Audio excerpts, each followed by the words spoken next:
करने जा रहे हैं।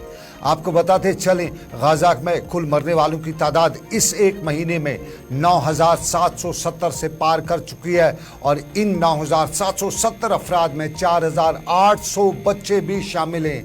26,000 शहरी फलस्तीनी मारे जा चुके, जख्मी हो चुके हैं। मुकम्मल अंधेरा, इंटरनेट का ब्लॉकेड और टोटल ब्लैकआउट में इसराइली अफवाज फलस्तीनियों की नस्ल कुशी कर रही है और इस वक्त इसराइली फौज ने गाजा पट्टी के तमाम इलाकों में ज़मीनी, समुद्री और फ़िज़ाई रास्तों से खूनरेज़ कत्लेआम और बिला रोक टोक बमबारी जारी कर रखी है। फ़लस्तीनी अवाम पर इसराइल ने एक रात में कल 2,500 हवाई हमले किए हैं और इसराइली हमलों में कुल मिला के औसतन 280 अफराद रोज़ाना के मारे जा रहे हैं। गाजा खंडरात बन चुका है। शुमाली गाजा में अस्पतालों के अतराफ फिर से बमबारी का सिलसिला शुरू हो चुका है। बेगुनाह फलस्तीनियों या बेघर फलस्तीनियों की पनागाहों को भी इसराइल नहीं बख्श रहा है और पिछले 24 घंटों के दौरान 3 पनाह गज़ीन कैंपों पर भी बम बरसाए गए हैं। वहशियाना बमबारी का सिलसिला जारी है और कुल मिला के पिछले 24 घंटों में ही आज सुबह से जो खबरें निकल के आ रही हैं और इसराइली मीडिया से लेके फ़लस्तीनी मीडिया बता रहा है कि आज भी हमले हुए और 20 के करीब आज और शहरी मारे जा चुके हैं। आपको ये भी बताते चलें, फ़लस्तीनियों की नस्ल कुशी, इसराइल की शदीद बेरहमाना और सफाकाना हमले और इस सारे के बीच में इसराइली वज़ीर-ए-आज़म ने हठधर्मी का एक और मुजाहरा करते हुए बैनुल-अक़वामी मुतालबात के बावजूद जंगबंदी से इनकार कर दिया है। उधर इसराइल ने दावा किया है कि हमास के खिलाफ जंग में उन्हें अहम कामयाबी मिली है और उन्होंने बताया है कि कल यानी एतवार के दिन फ़लस्तीनी सरजमीन को जनूबी और शिमाली गाजा के 2 हिस्सों में इसराइली फ़ौज ने अब तकसीम कर रखा है। इसराइली फ़ौज के तर्जमान ने कल कहा है कि इसराइली फोर्सेस ने गाजा शहर को मुकम्मल घेरे में ले रखा है और इसराइली मीडिया के मुताबिक इसराइली अफवाज गाजा पट्टी के तमाम इलाकों में समुद्री, ज़मीनी और फ़िज़ाई रास्तों से बिला टोक बमबारी भी कर रहे हैं। आपको याद होगा, कल ही इसराइल के वज़ीर एमीचाई एलियाहू का एक इंटरव्यू भी नशर हुआ और उस इंटरव्यू के दौरान उसने उस अखबारी नुमाइंदे के सवालों का जवाब देते हुए बताया कि गाजा पर एटम बम भी गिराया जा सकता है और फ़लस्तीनियों को चाहिए कि वो आयरलैंड या किसी दूसरे सहरा में चले जाएं। ये वक्त है उनके लिए। बड़ी धमकी कल जो है इसराइल के एक बड़े वजीर ने दी है, दुनिया का सबसे बड़ा आदमी है।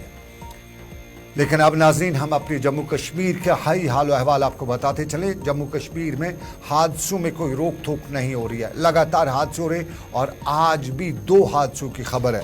एक हादसा राजौरी के कोटरंका के इलाके में और कोटरंका के इलाके में एक टेम्पो ड्राइवर के काबू से बाहर होकर करीबन बताया जाता है कि 200 फुट गहरी खाई में जा गिरा और इस हादसे में लोगों के मारे जाने की खबर है।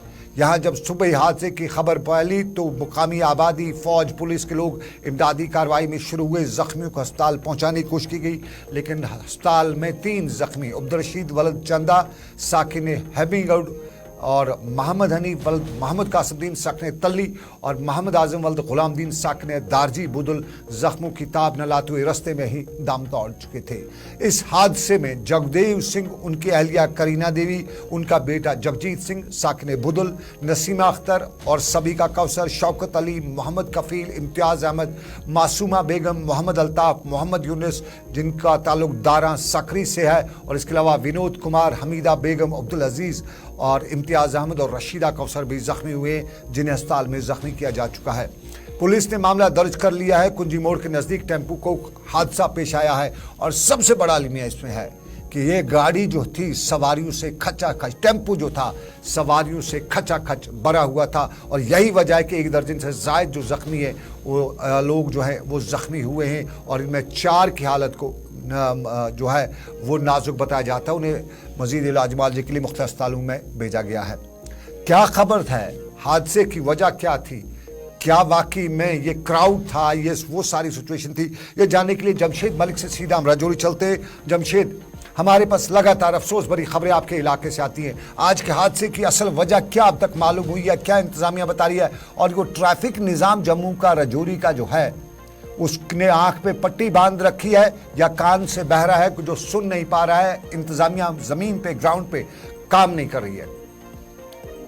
सनम बिल्कुल, जहां तक खिताए पीर पंचाल में सड़क हादसों की बात करें, ये आए दिनों एक मामूल बन गया। जहां वादी चनाब में इस तरह की खबरें आती है, उसके साथ खिताए पीर पंचाल में भी आए दिनों इस तरह की खबरें आती है। और सबसे बड़ी खबरों की ये आने की वजह ट्रैफिक इंतजामिया की लापरवाही है, जिस कारण इस तरह के हादसे आए दिनों पेश आते हैं। और आज का हादसा भी एक बड़ी लापरवाही का कारण है, क्योंकि 11 मुसाफिरों की कैपेसिटी वाली गाड़ी में 18 लोग सवार थे। उसके बाद इतनी तेज रफ्तारी से गाड़ी आ रही थी, क्योंकि कुछ जख्मियों से जब हमने बात की तो उन्होंने ये कहा कि बहुत ज्यादा तेज रफ्तारी से यह टेम्पो राजौरी की तरफ आता। इससे पहले इसने रास्ते में गाड़ी को भी हिट किया।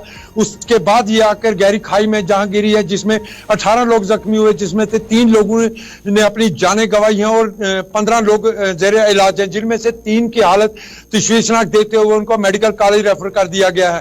हालांकि इस इलाके की अगर जहां तक बात करें ट्रैफिक इंतजामिया को लेकर, क्योंकि ट्रैफिक इंतजामिया सिर्फ हाईवे पे या राजौरी के मेन शाहराहों पे नजर आती है। ये दूर दराज के पहाड़ी इलाके जहां इस तरह की खबरें आए दिनों सामने आती हैं, इन इलाकों में ट्रैफिक इंतजामिया दूर दूर तक कहीं नजर नहीं आती। अगर नजर आती भी है तो लोगों का जो इल्जाम है कि महीने में एक बार जरूर देखने को ट्रैफिक इंतजामिया मिलती है, जिस कारण इस तरह के हादसे आए दिनों पेश आते हैं। हालांकि उसके बाद जब जख्मी को हॉस्पिटल आया गया, उसके बाद जिला इंतजामिया भी हॉस्पिटल पहुंची, जहां डीसी राजौरी ने भी बीमारों के हालचाल, जख्मियों का हालचाल पूछने के साथ मजीद इमदाद की बातें भी कही हैं। उसके बाद इंक्वायरी भी बिठा दी गई, FIR भी लगा दी गई। मगर ये एक मामूल बन चुका है, जब भी कोई इस तरह का हादसा पेश आता है उसके बाद एक इंक्वायरी टीम बिठा दी जाती है, जिसकी रिपोर्ट कभी देखने को सामने आज तक सामने नहीं आ सकी।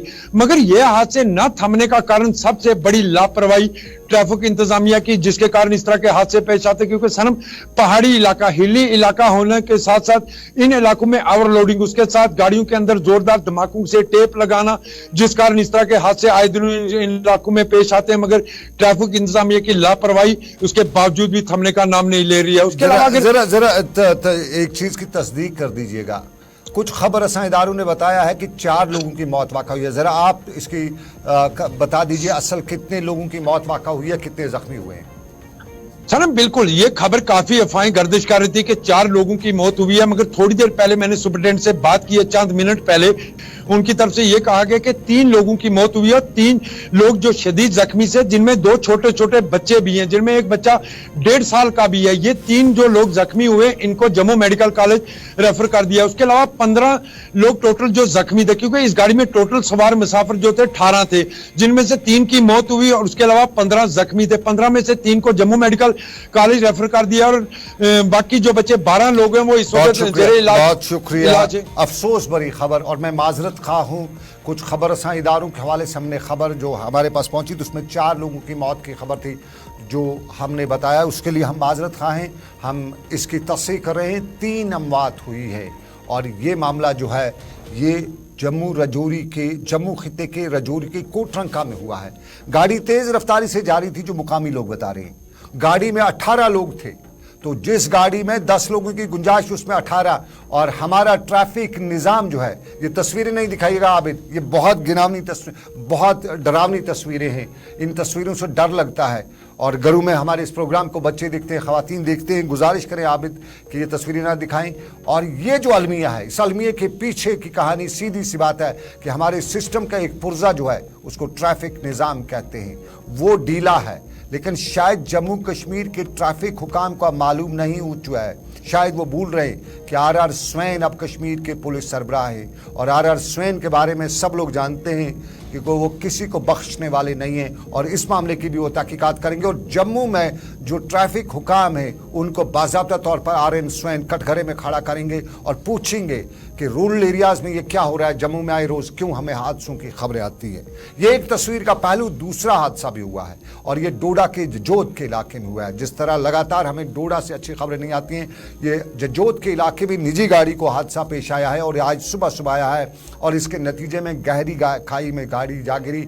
4 मुसाफिर इनमें जख्मी हुए हैं, जिनमें से एक फौजी कमांडो रंजीत सिंह और साहिल नाम का दूसरा शख्स था, जो अस्पताल पहुंचाते दम तोड़ गए थे। 2 जख्मी हुए हैं, उनकी हालत अस्पताल इंतजामिया के हवाले से बताया जाता है कि खतरे से बाहर है। ये तस्वीर का एक रुख और इसी तस्वीर पे नज़र रखने की ज़रूरत भी है। लेकिन अब आपको दूसरी खबर के हवाले से बाखबर करें और ये खबर जम्मू कश्मीर के लेफ्टिनेंट गवर्नर मनोज सिन्हा के हवाले से है। और मनोज सिन्हा ने आज एक बार फिर ज़ीरो टॉलरेंस के मौक़िफ़ को कायम रहने का अंदिया देते हुए बताया है कि ना बेज़ाब्तगी बर्दाश्त होगी, ना बदउनवानी बर्दाश्त होगी।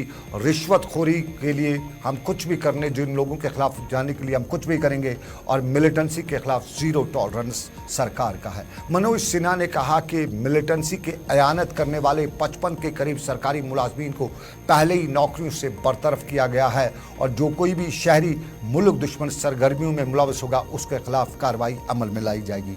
मनोज सिन्हा ने ये कश्मीर में नहीं बताया है। मनोज सिन्हा दिल्ली में थे और दिल्ली में मुनक़िद एक तकरीर पर तकरीर करते हुए मनोज सिन्हा ने बताया कि जम्मू कश्मीर में अब हालात बदल चुके हैं, ज़मीनी सतह पर बदलाव देखने को मिल रहा है, अमन दरम बरम करने वालों के खिलाफ कोई भी रियायत नहीं बरती जा रही है और सयाह तादाद दर तादाद जम्मू कश्मीर का रुख कर रहे हैं। 2022 में 1,50,00,000 मुल्की गैर मुल्की सयाह जम्मू कश्मीर आए और इस साल 2,50,00,000 से आगे जाने की उन्हें उम्मीद है। ये मनोज सिन्हा ने बताया और मनोज सिन्हा ने कहा कि अब कश्मीर बदल रहा है और जो कुछ कश्मीर में पहले होता था वो नहीं हो रहा है। बिला खौफ व ख़तर लोग अपनी सरगर्मियाँ अंजाम दे रहे हैं। अब बाज़ार और सड़कें सुनसान और वैरान नहीं दिखाई देते हैं और जम्मू कश्मीर में सरमायाकारी के लिए इक़दाम उठाए गए हैं, रोज़गार के मौके दस्तयाब रखे जा रहे हैं, प्राइवेट सेक्टर की तरफ खास तवज्जो दी जा रही है। ये मनोज सिन्हा ने दिल्ली में बताया। और दिल्ली में हमारे member parliament retired justice Hasnain Masoodi भी 5 साल से रहे, आखिरी हम यूं कहें आखिरी अशरा उनका चल रहा है एज एन मेंबर पार्लियामेंट। और एज ए मेंबर पार्लियामेंट अब वो कश्मीर में बहुत नज़र आ रहे हैं। पिछले 5 सालों में बहुत कम उनको देखा गया। पिछले 5 सालों के दौरान जम्मू कश्मीर की तारीख के कई अवराक पलटे गए। उन अवराक के दौरान खामोशी रही। वो कोई ऐसा मामला नहीं था जिस पर हमें लगता कि हमारा कोई है दिल्ली में पार्लियामेंट में जो हमारी आवाज़ उठा रहा है। रिटायर्ड जस्टिस हसनैन मसूदी हमारी जम्मू कश्मीर की वो कानूनदान है जिनके बारे में पार्लियामेंट में बताया गया कि हमें ये उम्मीद नहीं थी कि आप इतनी चुप्पी रखेंगे। जब 5 अगस्त का फैसला हुआ वहाँ पे लोगों ने, वहाँ पे उन पार्लियामेंट मेंबरान ने बताया कि आपके बारे में हमें मालूम था कि आप जज हैं, आप कानूनदान हैं, आप बड़ी दलील देंगे, लेकिन हुआ नहीं। लेकिन अब दलाइल दे रहे और साफ जाहिर है ये दलाइल आज के सब लोग जानते हैं कि ये दलाइल आग लगने के वक्त पर कौवा खोदना है, क्योंकि इंतखाबात आ रहे और हमारे ये पॉलिटिशियंस अब नज़र आ रहे हैं। और इन्हीं पॉलिटिशियंस में रिटायर्ड जस्टिस हसनैन मसूदी आज स्पाइस पार्क विसु पामपुर में थे और यहाँ उन्होंने विसु पामपुर के इस पार्क में अमले के साथ एक मीटिंग मुनक्कद की और ज़ाफ़रान की पैदावार के हवाले से अपनी जो उनके तशवीश थी उसका उन्होंने इजहार किया। उन्होंने बताया कि ज़ाफ़रान की पैदावार में अब कमी देखी जा रही है और इरिगेशन सिस्टम को अभी तक यहाँ नहीं बदला गया है, जिसकी वजह से उन्होंने बताया कि ज़ाफ़रान की फसल में कमी दर्ज की जा रही है। इरिगेशन सिस्टम पर तवज्जो देने की उन्होंने सरकार से मुतालबा किया। वो एमपी हैं इस इलाके के और उनके पास एमपी लैंड फंड भी होता है, लेकिन उस एमपी लैंड फंड से इस सिस्टम, इस इलाके के लिए आज तक इरिगेशन सिस्टम पर तवज्जो नहीं दी गई। ये हमारे जम्मू कश्मीर के लीडरान हैं। अब ज़रा हसनैन मसूदी को सुनते हैं जो पार्लियामेंट में हमें 5 साल रिप्रेजेंट करते रहे। और ही मुतासिर हुई और इसके क्या असबाब है। सबसे बड़ा ये है कि जो ज़ैफ़रान मिशन बनाया गया था 500 करोड़ की लागत से, जो उस पर वो तकमील था कि इस रकम से ये ज़ैफ़रान मिशन की तकमील होगी, वो सारा तकरीबन फेलियर है। अवलन जो स्प्रिंकल इरिगेशन का कंसेप्ट था वो कामयाब होने ही नहीं दिया गया।